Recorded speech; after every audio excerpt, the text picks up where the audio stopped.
முத்தமிழ் முருகனுக்கு அரகரோகரா.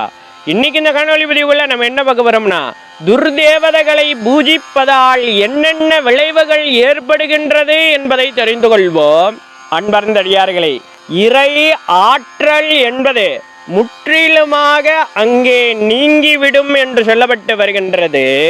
அடுத்ததாக குடும்ப ஒற்றுமை என்பது அங்கே சீர்கெடும் என்று சொல்லப்பட்டு வருகின்றது.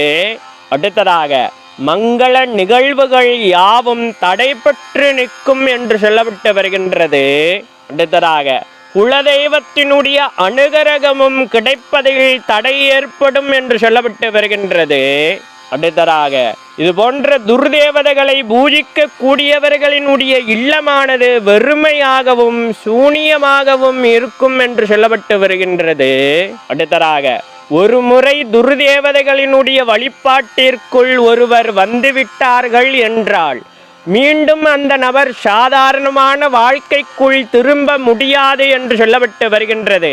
மேலும் அந்த நபரில் இருந்து அவரினுடைய வம்சாவளியினர்களுக்கும் அதனுடைய அதிர்வலைகளும் அதனுடைய தாக்கமும் பின்தொடரும் என்று சொல்லப்பட்டு வருகின்றது.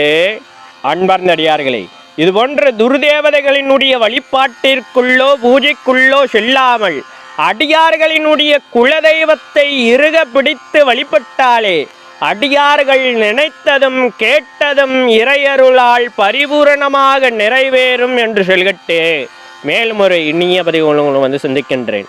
இவ்வளவு ஆன்மீக சார்ந்த ஏதேனும் சந்தேகங்கள் இருந்தாலும் கூட கருத்துரை பெட்டி என்று அழைக்கப்படுகின்ற கமெண்ட் பாக்ஸில் பதிவு செய்யுங்க.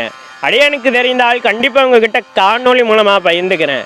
நமது தமிழ் வேதம் 92 சேனல் இன்னும் சப்ஸ்கிரைப் பண்ணாத அடியார்கள் மறவாமல் சப்ஸ்கிரைப் பண்ணி பக்கத்தில் இருக்கிற பெல் பட்டன் அமைத்துட்டு ஆல் ஆப்ஷன் தந்தீங்கன்னா நாங்கள் பதிவு செய்கிற ஒவ்வொரு காணொலி பதிவும் உங்களை வந்து அடையும். மேலும் நமது தமிழ் வேதம் 92 சேனலில் நிறைய ஆன்மீக சார்ந்த காணொலி பதிவுகள் தொடர்ந்து பதிவேற்றம் செய்து கொண்டே இருக்கிறோம். அதெல்லாம் இன்னும் பார்க்காத அடியார்கள் ஒரு முறை சென்று போய் பாருங்கள். உங்களுக்கு தேவைப்படும் தகவல்கள் அதிலும் இருக்கக்கூடும். அடியார்களின் வசதிக்காக பிளேலிஸ்டும் தயார் செய்து வைத்திருக்கின்றோம். சர்வம் முனீஸ்வரம் சகலமும் முனீஸ்வரம். நம சிவாய.